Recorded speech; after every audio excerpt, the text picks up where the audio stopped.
ایک تازہ ویڈیو آپ حضرات نے بھی دیکھی ہوگی، غالباً وہ جو ہے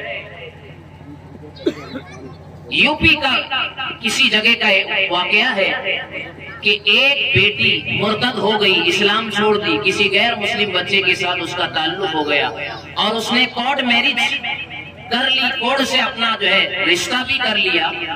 تو والد صاحب جو ہے اس کو کورٹ کے باہر وکیل کے سامنے اس کے پاؤں پڑ رہے ہیں، اس کے ہاتھ جوڑ رہے ہیں۔ باپ اپنی بچی کے سامنے ہاتھ جوڑ رہا ہے کہ بیٹا تم نے جو یہ فیصلہ کیا ہے، اپنی زندگی کا سب سے بھیانک فیصلہ، سب سے زیادہ ہلاکت میں ڈالنے والا فیصلہ تم نے کیا ہے، میں تمہیں اللہ کا واسطہ دیتا ہوں، میں تمہارے قدموں پہ گر جاتا ہوں، میری عزت کی لاج رکھ لو بیٹا۔ اس نے منت کیا، سماجت کیا اور بیٹی کو منانے کی اپنی طاقت بھر اس نے کوشش کی کہ بیٹا تم لوٹ آ جاؤ، اسلام نہ چھوڑو، یہ دنیا اور یہ حالات تمہیں کچھ نہیں دینے والے، تم آخرت کو بھی اپنی برباد کر رہی ہو۔ لیکن بچی نے باپ کی ایک بات نہ سنی اور وہ اسی لڑکے کے ساتھ گئی، شادی کی اور اس کا ایمان بھی چلا گیا۔ یہ حالات پیدا ہوں گے جب دین کی تعلیم نہ رہے گی۔ ایک اور بات میں آپ کو سناتا ہوں، ایک غیر مسلم لڑکا، ایک مسلم لڑکا ہمارے سماج کا بچہ ہے، اسکول پڑھتا، کالج پڑھتا، جہاں پر آزاد ماحول ہے۔ ہم یہ نہیں کہتے کہ تعلیم اسکول کی نہ کی جائے، لیکن پہلے ان کے دین کی اور ایمان کی فکر کی جائے۔ بہرحال اس کا تعلق ہو گیا کسی غیر مسلم لڑکے سے۔ میں آپ کو رک کر یہ بات بتاؤں، ہمارا نوجوان لڑکا، ہماری نوجوان بچی ایسا سمجھتے ہیں کہ پہلے محبت کی جائے پھر شادی کریں گے۔ یہ قرآن کی ترتیب کے خلاف ہے۔ قرآن میں تو ترتیب یہ بتائی گئی ہے کہ پہلے نکاح ہوگا پھر محبت ہوگی نا۔ قرآن کی ترتیب کیا ہے؟ حضرات علماء کرام بیٹھے ہیں، وَمِنْ آيَاتِهِ أَنْ خَلَقَ لَكُمْ مِنْ أَنفُسِكُمْ أَزْوَاجًا وَجَعَلَ بَيْنَكُمْ مَوَدَّةً وَرَحْمَةً۔ پہلے ازواج ہے کہ اللہ تعالیٰ نے اپنی قدرت سے جو جوڑے بنائے ہیں، آیاتہ من آیاتہ ان خلق لکم من انفسکم ازواجا، تمہاری ہی ذات سے اللہ نے تمہارے جوڑے نکالے ہیں۔ مردوں کو یہ خطاب کیا جا رہا ہے۔ اللہ کی بڑی قدرت کی نشانی ہے کہ حضرت آدم علیہ السلام ہی کے ذریعے سے ماں حوا علیہ السلام کو بنایا گیا اور پیدا کیا اور ان کو نکالا گیا۔ تو اللہ تعالیٰ نے پہلے جو ہے نکاح کا تذکرہ کیا ہے کہ پہلے بیوی بن جائے، وہ اس کا شوہر بن جائے، شادی ہو جائے۔ اس کے بعد کہا جا رہا ہے وَجَعَلَ بَيْنَكُمْ مودۃ ورحمہ، پھر اللہ تعالیٰ اس نکاح کی اور شادی کی برکت سے دونوں میاں بیوی میں محبت ڈال دیتے ہیں، الفت ڈال دیتے ہیں، پریم ڈال دیتے ہیں اور وہ ایک دوسرے کے خیر خواہ بن جاتے ہیں اور چاہنے والے بن جاتے ہیں۔ تو پہلے شادی ہوگی پھر محبت اور چاہتے ہوں گی۔ آج کا ہمارا نوجوان نیو جنریشن، چاہے وہ لڑکے ہوں یا لڑکیاں ہوں، پہلے لفظ کر رہے ہیں، محبت کر رہے ہیں اور پھر چاہتے ہیں کہ ہمارے زندگی میں جو سکون آئے۔ ایسی شادی میں سکون نہیں آ سکتا ہے، ختم ہو جائے گا۔ آپ کے پٹنہ کا واقعہ ہے، بہار میں پٹنہ ہے نا، مشہور جگہ بھائی۔ ایک باپ نے اپنی بیٹی کا رشتہ کیا، ذرا غور سے سننا اس بات۔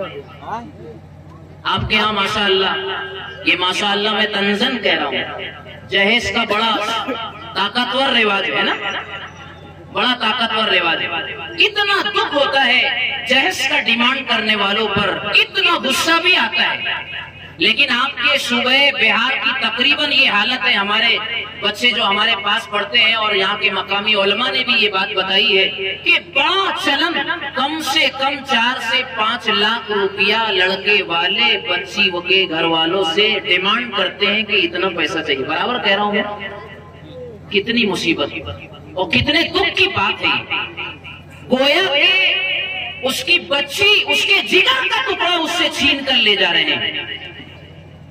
کتنے دلوں پر، کتنے اپنے دل پر کتنے جو ہے وزن اور بوجھ رکھ کر، اپنے کلیجے پر پتھر رکھ کر کے جس بیٹی کو باپ نے پالا اور پوسا، اسے پروان چڑھایا اور اسے اسے اس قابل بنا دیا کہ وہ کسی کی دہلیز پر جا کر اس کے گھر کو روشن کرے اور آباد کرے اور اس کے گھر کو جنت کا نشہ بنا دے، اس باپ سے لڑکا یا لڑکے کے گھر والے پیسوں کا مطالبہ کرتے ہیں، جہیز کا مطالبہ کرتے ہیں، سامان کا مطالبہ کرتے ہیں اور اسے گھٹنے ٹیکنے پر مجبور کرتے ہیں کہ اتنے لاکھ روپیہ اور یہ سامان اگر تم اپنی بیٹی کے ساتھ ہمیں نہیں دیں گے تو ہم تمہارا رشتہ قبول کرنے کے لیے تیار نہیں ہیں۔ میں ایسے لوگوں کو میرے بھائیوں، ان حضرات علماء کرام کی موجودگی میں کہتا ہوں، ایسے لوگ مانگنے والے انٹرنیشنل بھکاری ہیں،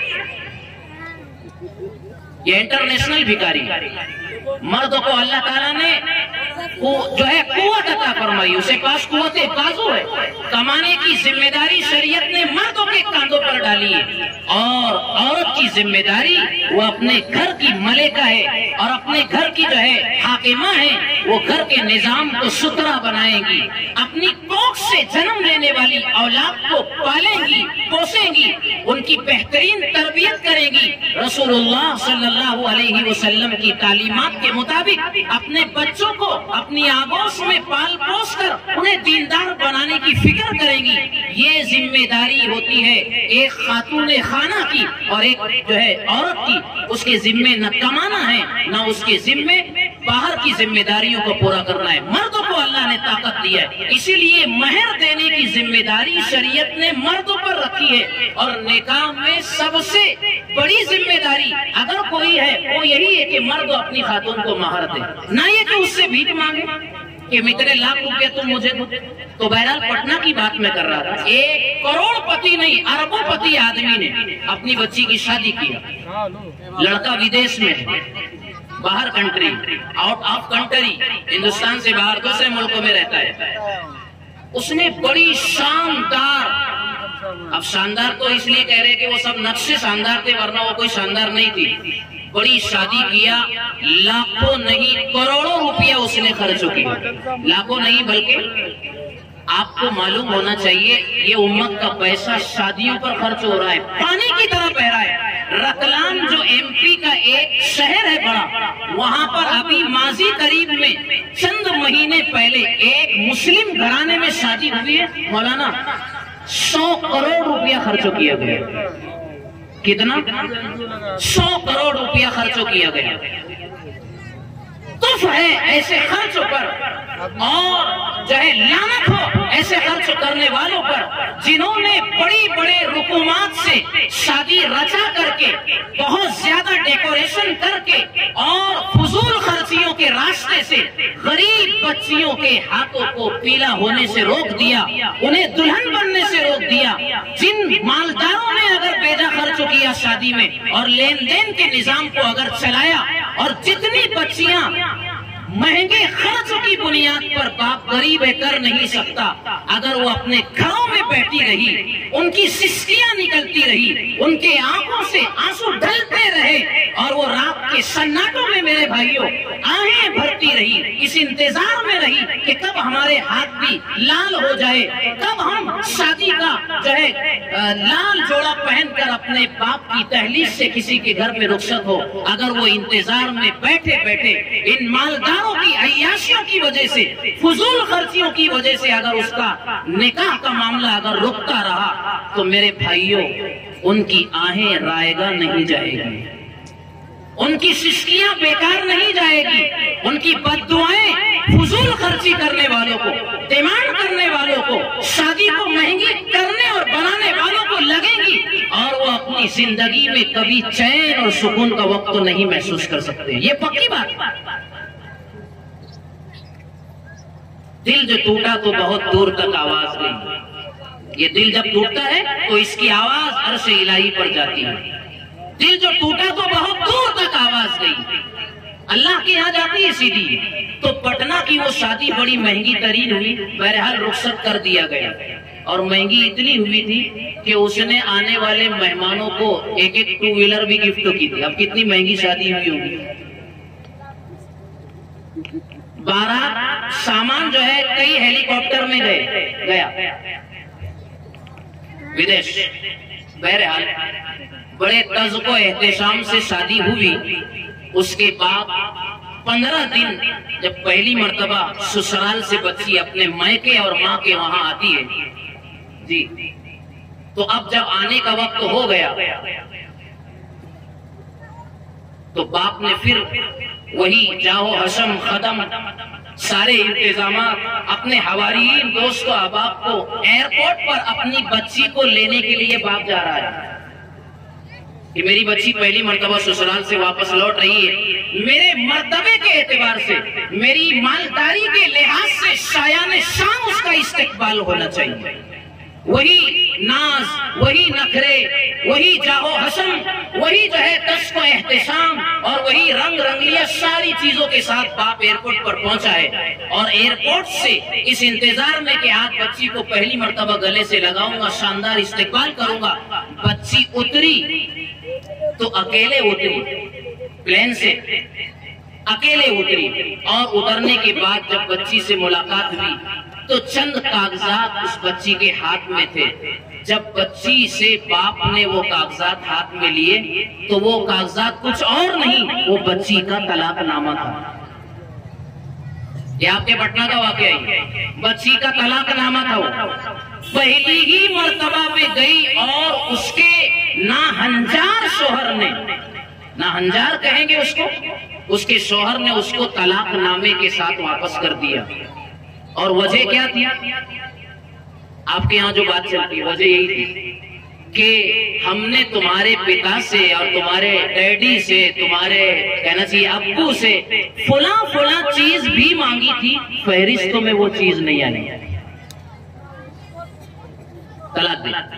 جو ہماری عزت گئی، ہم نے یہ لسٹ دی تھی کہ یہ سامان ہم کو ملنا چاہیے، اور تمہارے ابو نے وہ سامان ایک چیز یا کوئی اور چیز ایسی تھی جو نہیں دیے، بھول گئے یا قصدن نہیں دی، لیکن اس بنیاد پر انہوں نے، لڑکے والوں نے اس ایک چیز کے نہ ملنے کو اپنی بے عزتی محسوس کیا، اپنی سبکی محسوس کیا کہ ہمارا گراف تم نے گرایا، ہماری بے عزتی کی، اس لیے اس نے طلاق نامہ دے کر کے بچی کو رخصت کیا۔ جب دین زندگیوں میں نہیں ہوگا، شریعت کے خلاف شادیاں کی جائے گی اور اقدامات ہوں گے، میرے بھائیوں ایسی شادیوں کا نتیجہ ایسے ہی آئے گا۔ ایسی شادی کرنا چاہتے ہیں آپ لوگ؟ اپنے بچوں کی ایسی شادیاں کروانا چاہتے ہیں آپ لوگ؟ میں ماں اور بہنوں سے بھی کہہ رہا ہوں، یہ لین دین کا رواج آپ کے وہاں سے ختم ہونا چاہیے۔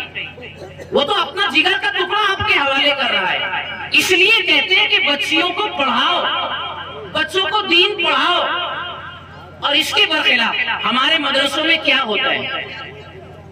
دار یوسف نام قاری ریاض احمد صاحب جو ہمارے پاس پڑھے ہوئے، اللہ تعالیٰ ان کو خوب قبول فرمائے۔ آپ کی بستی میں ایک ہیرا جس نے آپ لوگوں کے بچوں کے دین و ایمان کی حفاظت کا سوچا۔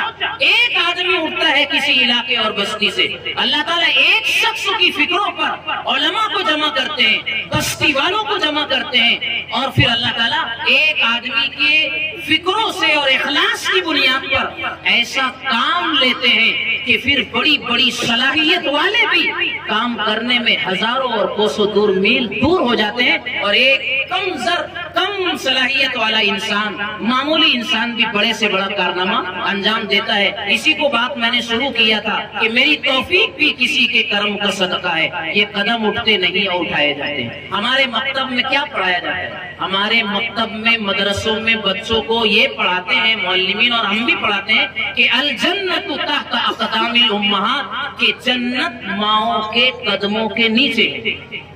یہ بات سنی آپ لوگوں نے کئی مرتبہ سنی، بچے کو یہ بات دل میں اتر گئی۔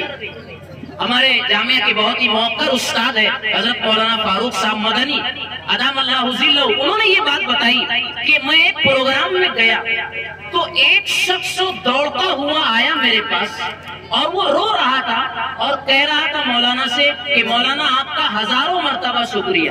تو حضرت نے اس سے پوچھا کہ بات کیا ہے بھائی، کیا کہنا کیا چاہتے ہو؟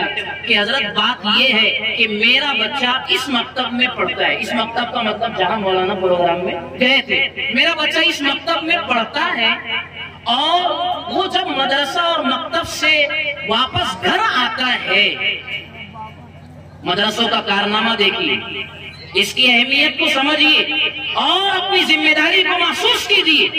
جب میرا بچہ مدرسے سے پڑھ کر جب گھر آتا ہے تو روزانہ میری بیوی کے پیروں کی مالش کرتا ہے. الحمدللہ یہ احساس بچے کو پیدا ہو گیا. اس بچے سے جب پوچھا گیا کہ بیٹا تم روزانہ یہ عمل اپنی امی کے پیر کی مالش کا کیوں کرتے ہو، تمہارے پاس کیا وجہ ہے اس کی؟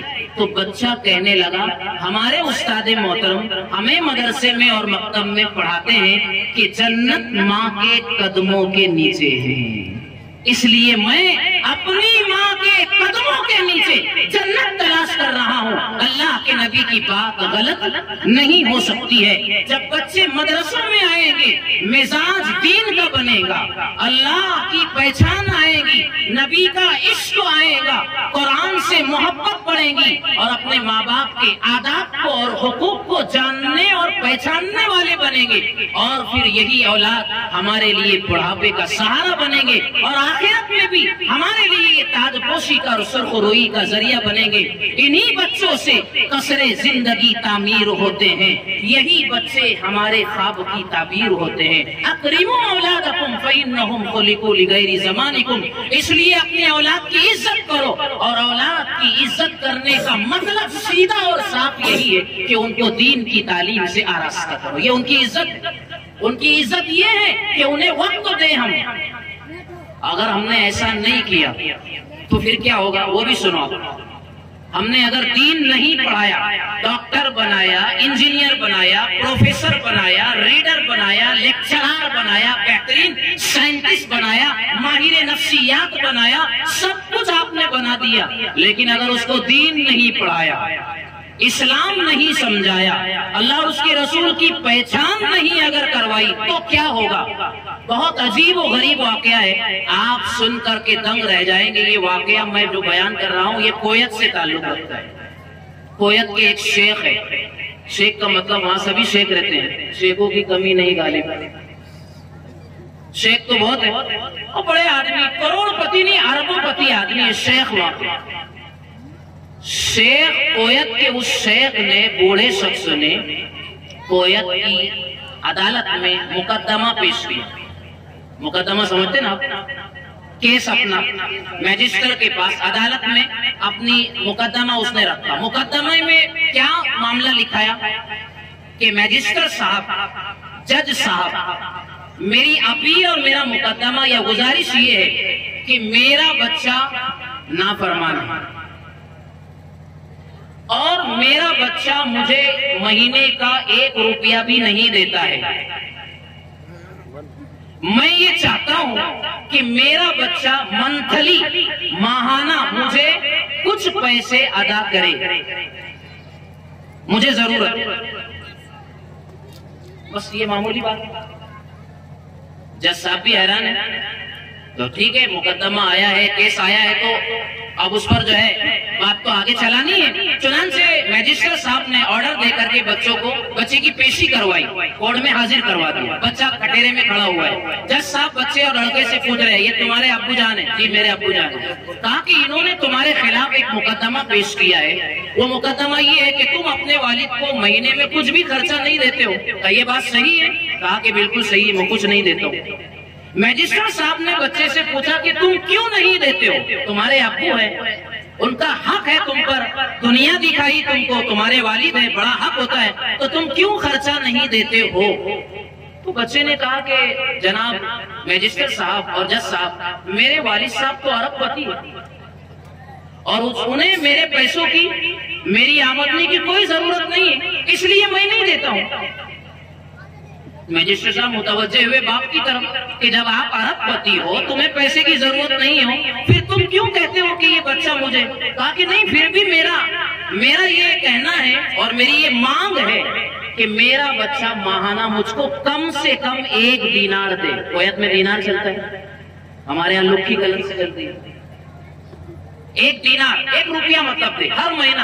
اور میری یہ شرط ہے کہ میرا بچہ ہر مہینے 1 دینار مجھے دے گا اور میرے گھر آ کر کے خود مجھے دے گا، کسی کے ہاتھ کے ذریعے سے روانہ نہ کرے، خود آ کر دے مجھے، 1 ہی دینار بھی دے تو میرے لیے کافی ہے۔ جج صاحب نے کہا کہ کیس میں کوئی جان نہیں ہے، مقدمہ کوئی اتنا گمبھیر نہیں ہے۔ بچے سے کہا کہ ہر مہینے فیصلہ سنا دیا جج صاحب نے کہ تمہیں ہر مہینے اپنے ابو جان کو 1 دینار کم سے کم دینا ہے اور خود لے جا کر کے دینا ہے، کسی کے ذریعے روانہ نہیں کرنا ہے۔ کیس کلوز، کیس ختم ہو گیا۔ میجسٹر صاحب بھی حیران تھے کہ یہ ایسا مقدمہ میری زندگی میں پہلی مرتبہ آیا، اس میں کیا بات کیا ہے، راز کیا ہے؟ تو میجسٹر صاحب نے والد سے مل کر راز جاننے کی کوشش کی۔ آخر جب آپ مالدار ہیں تو آپ 1 دینار کا مطالبہ کیوں کر رہے ہو؟ اب سننے کی بات ہے، وہ باپ کہنے لگا جج صاحب بات دراصل یہ ہے کہ مجھے نہ اس کے 1 روپیے کی ضرورت ہے، نہ مجھے اس کے 1 کروڑ کی ضرورت ہے۔ اللہ نے تو مجھے بہت نوازا ہے، لیکن بات یہ ہے کہ مہینے مہینے گزر جاتے ہیں، میں اپنے بیٹے کی شکل نہیں دیکھ پاتا ہوں۔ سمجھ رہے ہیں بات؟ مہینے گزر جاتے ہیں، میں اپنے بچے کی شکل نہیں دیکھ پاتا ہوں۔ میں نے آپ سے جو اپیل کی ہے، اپیل درخواست کہ میرا بچہ 1 دینار دینے کے لیے میرے پاس خود آئے، تو جب وہ ہر مہینہ میرے پاس 1 دینار دینے کے لیے آئے گا تو کم سے کم اس بہانے میں اپنے بچے کے چہرے کو دیکھ لوں گا، اپنے بچے کے میں چہرے کو دیکھ لوں گا، اس لیے کہ مہینے گزر جاتے ہیں، میری آنکھیں میرے بچے کو دیکھنے سے ترستی ہے۔ یہ باپ کی ایک کڑھن ہے، باپ کا ایک درد ہے، باپ کی ایک کہنا چاہیے کہ تڑپ ہے جو اس کو رلاتی ہے اور تڑپاتی ہے۔ جب اولاد بے دین بنے گی میرے بھائیوں اور بہنوں، اولاد جب دین سے دور رہے گی کہ دنیا کی ساری ڈگریاں اور صلاحیتیں ہونے کے باوجود بھی وہ اپنے باپ کے حق کو نہیں جانے، وہ اپنے باپ کے چہرے کو دیکھنا پسند نہیں کرے گا۔ یہ کب ہوگا؟ جب دین سے محروم رہے گے۔ اس لیے اس بات سے اتنی بات تو آپ کو سمجھ میں ضرور آ گئی ہوگی کہ دین پڑھانا، بولیے، ضروری ہے، بچوں کو دیندار بنانا ضروری ہے، بچیوں کی زندگی میں حیا اور دین کا دینا یہ ضروری ہے۔